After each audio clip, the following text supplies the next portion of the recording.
தென்னாடுடைய சிவனே போற்றி, எந்நாட்டவர்க்கும் இறைவா போற்றி. அனைத்து தமிழ் உள்ளங்களுக்கும் கனிவான வணக்கங்கள்.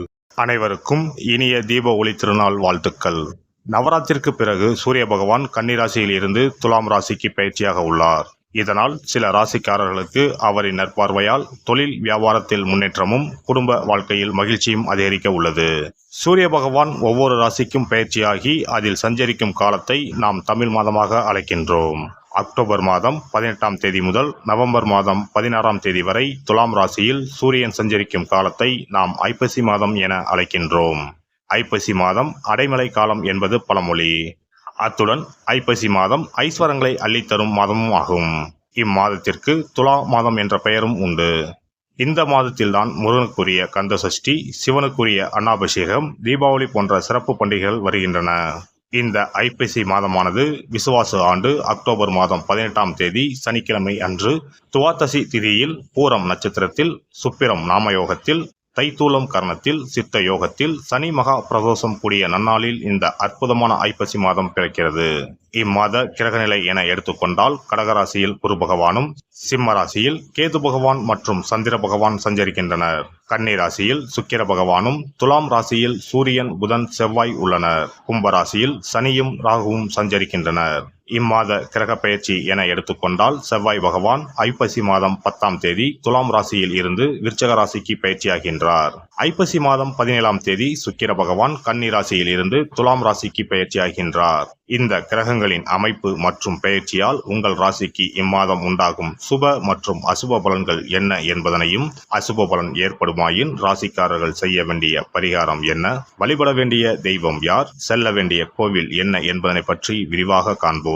பிறக்கப் போகும் இம்மாதம் உங்கள் வாழ்வில் வளமும் நலமும் செல்வ செழிப்பும் பெற்று வாழ்வில் உயரிய நிலையை அடைய எல்லாம் வல்ல எம்பெருமானை வேண்டி விரும்பி கேட்டுக்கொள்கிறேன். மேசராசி அன்பர்களே, இம்மாதம் குடும்பத்தில் மகிழ்ச்சியும் உற்சாகமும் நிலவும். பணவரவு எதிர்பார்த்ததை விட அதிகமாக இருக்கும். எதிர்பாராத ஆடை ஆபரணங்களின் சேர்க்கை உண்டாகும். அடுத்தடுத்த சுப நிகழ்ச்சிகளால் வீடு களை கட்டும். எதிரிகளால் ஏற்பட்ட தொல்லைகள் நீங்கும். கணவன் மனைவிக்கு இடையே அந்யோன்யம் அதிகரிக்கும். மாத பிற்பகுதியில் குடும்பத்தில் குழப்பமான சூழ்நிலை காணப்படும். கணவன் மனைவிக்கு இடையே கருத்து வேறுபாடுகள் ஏற்படக்கூடும். காரியங்கள் அனுகூலமாக முடியும். புதிய முயற்சிகள் வெற்றியடையும். வெளிவட்டாரத்தில் உங்கள் மதிப்பும் மரியாதையும் அதிகரிக்கும். பொது நிகழ்ச்சிகளை முன்னின்று நடத்துவீர்கள். அரசாங்க வகையில் எதிர்பார்த்த காரியம் அனுகூலமாக முடியும். தந்தையுடன் இருந்து வந்த கருத்து வேறுபாடுகள் மறையும். அலுவலகத்தில் சக ஊழியர்களால் ஏற்பட்டிருந்த மறைமுக தொல்லைகள் விலகும். அதிகாரிகளின் ஆதரவு கிடைக்கும். எதிர்பார்த்த பதவி உயர்வு, ஊதிய உயர்வு போன்ற சலுகைகள் கிடைக்கும். சிலருக்கு அவர்கள் விரும்பியபடியே இடமாற்றம் கிடைக்கும். மாத பிற்பகுதியில் அலுவலகத்தில் சற்று நெருக்கடியான நிலை ஏற்பட்டு நீங்கும். வியாபாரத்தை விரிவுபடுத்தும் முயற்சி சாதகமாக முடியும். சக வியாபாரிகளால் ஏற்பட்ட மறைமுக தொல்லைகள் நீங்கும். வியாபாரம் விஷயமாக வெளியூர் பயணம் செல்ல நேரலாம். இதுவரை ஏற்பட்டு வந்த அதிகப்படியான செலவுகள் குறையும். மாத பிற்பகுதியில் புதிய முயற்சிகளை தவிர்ப்பது நல்லது. கலைத்துறையை சேர்ந்தவர்களுக்கு வாய்ப்புகள் எதிர்பார்த்தபடி கிடைப்பதில் சில தடைகள் ஏற்படக்கூடும். ஏற்கனவே இருக்கும் வாய்ப்புகளை சரிவர பயன்படுத்திக் கொள்ள முடியாத சூழ்நிலை ஏற்படக்கூடும். மூத்த கலைஞர்களின் ஆலோசனை பயனுள்ளதாக அமையும். மாணவர்களுக்கு படிப்பில் ஆர்வம் அதிகரிக்கும். பாடங்களை கூர்ந்து கவனிப்பீர்கள். மாதாந்திர தேர்வுகளில் நல்ல மதிப்பெண்கள் பெறுவீர்கள். மாத பிற்பகுதியில் பாடங்களில் கூடுதல் அக்கறை எடுத்துக்கொண்டு படிக்க வேண்டியது அவசியம். குடும்பத்தை நிர்வகிக்கும் பெண்களுக்கு மகிழ்ச்சியான மாதமாக இது அமையும். சுப நிகழ்ச்சிகளில் கலந்து கொள்ளும் வாய்ப்பு ஏற்படும். கணவரின் அன்பும் ஆதரவும் மகிழ்ச்சி தரும். அவருடன் ஏற்பட்டிருந்த கருத்து வேறுபாடுகள் நீங்கும். அலுவலகம் செல்லும் பெண்கள் அலுவலகத்தில் பொறுமையை கடைபிடிக்க வேண்டியது அவசியம். நட்சத்திர பலன்கள். அஸ்வினி நட்சத்திரம். இதுவரை இருந்து வந்த நெருக்கடி, பிரச்சனைகள், போராட்டம் எல்லாம் ஒவ்வொன்றாக விலக ஆரம்பிக்கும். எடுக்கும் வேலைகள் வெற்றியாகும். எதிர்பார்த்த பணம் வரும். வாங்க நினைத்த இடத்தை வாங்க முடியும். ஒவ்வொரு வேலையிலும் கவனமாகவும் எச்சரிக்கையாகவும் நிதானமாகவும் இருக்க வேண்டும். புதிய முயற்சிகளை மேற்கொள்வதற்கு முன்னதாக அதனால் உண்டாகக்கூடிய விளைவுகள், லாபம் நஷ்டம் பற்றி நன்றாக அறிந்து செயல்படுவதால் நன்மை உண்டாகும். பரணி நட்சத்திரம். இம்மாதம் பொருளாதார நிலை உயரும். குடும்பத்தில் இருந்த பிரச்சனைகள் விலக ஆரம்பிக்கும். பொன்பொருள் சேரும். திருமண வயதினருக்கு தகுதியான வரன் வரும். சிலருக்கு புதிய சொத்து சேரும். வியாபாரம் தொழிலில் ஏற்பட்ட தடைகள் விலகும். எதிர்பார்த்த லாபம் கிடைக்கும். பணியாளரின் ஒத்துழைப்பால் நீங்கள் எடுக்கும் முயற்சிகள் வெற்றியாகும். சேமிப்பு உயரும். வெளிநாட்டு தொடர்புகள் ஆதாயத்தை ஏற்படுத்தும். கார்த்திகை 1ஆம் பாதம். எதிர்பார்த்த இடமாற்றம், பதவி உயர்வு கிடைக்கும். உடல்நிலையில் ஏற்பட்ட பாதிப்புகள் விலகும். வழக்கு விவகாரங்கள் உங்களுக்கு சாதகமாக அமையும். எடுத்த வேலைகளை சரியான சமயத்தில் முடிக்கும் நிலை உண்டாகும். தொழில் வியாபாரம் முன்னேற்றம் பெறும். குடும்பத்தில் ஏற்பட்ட பிரச்சனைகள் முடிவுக்கு வரும். சிலருக்கு புதிய சொத்து சேரும். திருமண வயதினருக்கு வரன் வரும். வங்கியில் கேட்டிருந்த பணம் கைக்கு வரும். பழைய கடன்களை அடைத்து நிம்மதி அடையக்கூடிய நிலை உண்டாகும். வெள்ளிக்கிழமைகளில் அம்பிகைக்கு நெய் தீபம் ஏற்றி அர்ச்சனை செய்து வழிபடுவதும், சனிக்கிழமைகளில் சனீஸ்வரருக்கு அர்ச்சனை செய்வதும் நன்மையை தரும். சிறப்பு தொகுப்பு.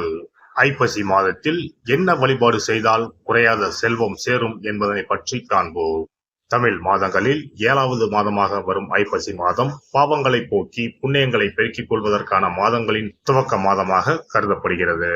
ஐப்பசி மாதத்தில் என்னென்ன வழிபாடுகள் செய்வதால் வீட்டில் குறைவில்லாத செல்வம் சேர்ந்து கொண்டே இருக்கும், கடன் பிரச்சனைகளில் இருந்து வெளியே வருவதற்கு வழி கிடைக்கும், என்னென்ன காரியங்கள் செய்தால் வீட்டில் நன்மைகள் பெருகிக் கொண்டே இருக்கும் என்பதனை பற்றி காணலாம். ஐப்பசி மாதம் என்பது மழைக்காலத்தின் துவக்க மாதமாகும். சூரிய பகவான் துலாம் ராசியில் சஞ்சரிக்கக்கூடிய மாதம் என்பதால் இதனை துலாம் மாதம் என்றும் சொல்லுவதுண்டு. தமிழ் மாதங்களில் ஐப்பசி மாதம் என்பது ஐஸ்வர்யங்களையும் கேட்ட வரங்களையும் அள்ளி கொடுக்கக்கூடிய மாதமாக அமைகிறது. குறிப்பாக வீட்டில் செல்வ செழிப்பு குறையாமல் சேர்ந்து கொண்டே இருப்பதற்கு மகாலட்சுமியின் அருளை பெறுவதற்குரிய மிக முக்கியமான மாதமாக ஐப்பசி மாதம் கருதப்படுகிறது. ஐப்பசி மாதத்தில் செய்யக்கூடிய வழிபாடுகளுக்கு பலன்கள் அதிகம். இந்த துலாம் மாதத்தில் காவிரியில் சென்று புனித நீராடுவது மிகவும் சிறப்பானதாகும். ஐப்பசி மாதத்தில் கங்கை உள்ளிட்ட அனைத்து புனித நதிகளும் தங்களின் சக்தியை புதுப்பித்துக் கொள்ளவும், பாவங்களை போக்கிக் கொள்ளவும் காவிரியில் வந்து ஐக்கியமாகி நீராடி செல்வதாக ஐதீகம். அதனால் இந்த மாதத்தில் காவிரியில் நீராடினால் அனைத்து புனித நதிகளிலும் நீராடிய பலனை பெற முடியும்.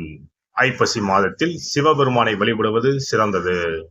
ஐப்பசி மாத பௌர்ணமியில் சிவபெருமானுக்கு அன்னாபிஷேகம் செய்வது வழக்கம். இந்த மாதத்தில் அன்னாபிஷேகத்திற்கு தேவையான அரிசி, காய்கறிகள் போன்றவற்றை கோவிலுக்கு தானமாக கொடுப்பது நல்லது. இதனால் வீட்டில் எப்போதும் உணவு பஞ்சம் என்பதே ஏற்படாது. ஒரு அன்னாபிஷேகத்தை தரிசித்தால் கோடி லிங்கங்களை தரிசித்து வழிபட்ட புண்ணிய பலன் கிடைக்கும். அதனால் இந்த மாதத்தில் சிவ வழிபாடு செய்வதும், சிவ கோவில்களுக்கு வேண்டிய உதவிகள் செய்வதும், உளவார பணி செய்வதும் பல மடங்கு அதிகமான புண்ணியத்தை தரும். ஐப்பசி மாதத்தில் வரும் பிரதோஷம் மிகவும் மகத்துவம் வாய்ந்ததாகும். இந்த நாளில் விரதம் இருந்து சிவபெருமானை வழிபட்டால் வேண்டுதல்கள் நிறைவேறும். ஐப்பசி மாதத்தில் காவிரியில் நீராடி துவாதசியில் பெருமாளை தரிசிப்பதால் வீட்டில் தனம் தானியம் பெருகும். குடும்பத்தில் நல்லது நடக்கும். கடன் பிரச்சனைகளில் இருந்து விடுபட முடியும். நாம் வாங்கிய கடன் மட்டுமின்றி பிறவி கடனையும் தீர்க்கும் புண்ணியம் சேரும் மாதம் ஐப்பசி மாதமாகும். ஐப்பசி மாதத்தில் வரும் ஒவ்வொரு வெள்ளிக்கிழமையிலும் மாலையில் வீட்டில் 6 நெய் தீபம் ஏற்றி மகாலட்சுமியை வழிபடுவது சிறந்தது. இதனால் மகாலட்சுமியின் அருள் எப்போதும் நம்முடைய வீட்டில் நிறைந்திருக்கும். மகாலட்சுமியின் அருட்கடாட்சத்தால் வீட்டில் குறையாத செல்வம் சேரும். கடன் பிரச்சனைகள் தீரும். அதேபோல் ஐப்பசி மாத வெள்ளிக்கிழமைகளில் லட்சுமி குபேர பூஜை செய்வதும் சிறப்பானதாகும். குபேரருக்கு நாணயங்களால் அபிஷேகம் அர்ச்சனை செய்து வழிபடலாம். எல்லாம் வல்ல இறையருளால் நீங்களும் உங்கள் அன்பு குடும்பமும் உடல் நலம், நீலாயுள், நிறை செல்வம், உயர் புகழ், மெய்ஞானம் ஓங்கி வாழ்க வளமுடன். இந்த வீடியோ பதிவு உங்களுக்கு பிடித்திருந்தால் லைக் பண்ணுங்க, கமெண்ட் பண்ணுங்க, ஷேர் பண்ணுங்க, மறக்காம சப்ஸ்கிரைப் பண்ணுங்க, பக்கத்துல இருக்கிற பெல் பட்டனை கிளிக் பண்ணுங்க. நன்றி, வணக்கம். ஓம் நமச்சிவாய. சிவாய நம.